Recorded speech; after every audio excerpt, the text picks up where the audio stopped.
Thank you, Speaker. Speaker, my question is to the Premier.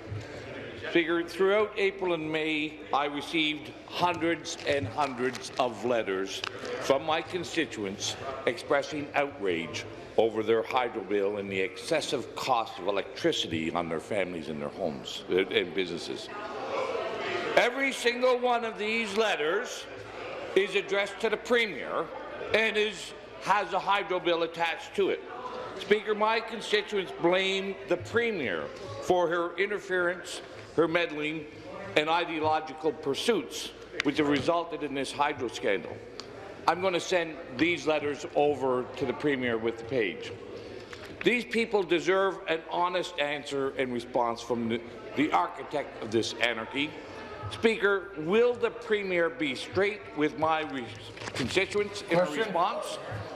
Or will they have to continue to rely on leaked cabinet documents instead? Thank you.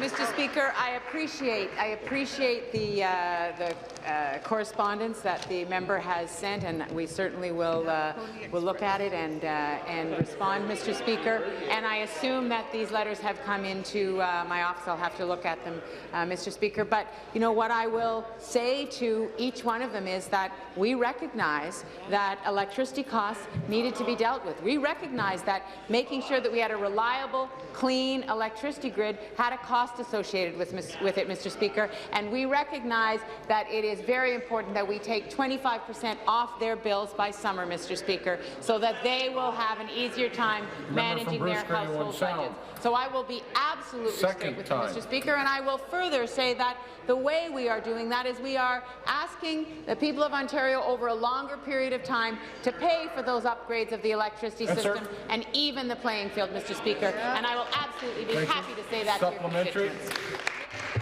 Speaker, again to the Premier. I asked for a straightforward and honest response because I've read that confidential cabinet document on the global adjustment smoothing, as well as so many others have. And it states after this year, we can expect rates to continue to rise, and in 10 years' time, 50% higher.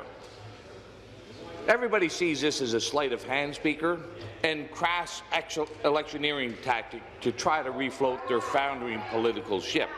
Speaker, the Premier needs to explain and be truthful to the people of Ontario that what this government says in this House and to the media appears to be very different than what is being said behind those very secretive cabinet doors.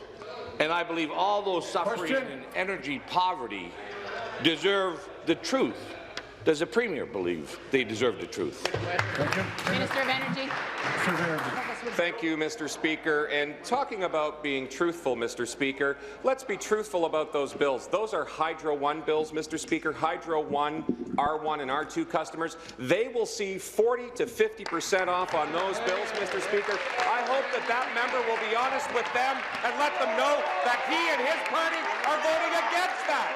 40 to 50%, and you're voting against that. Seniors in your riding, you're voting against.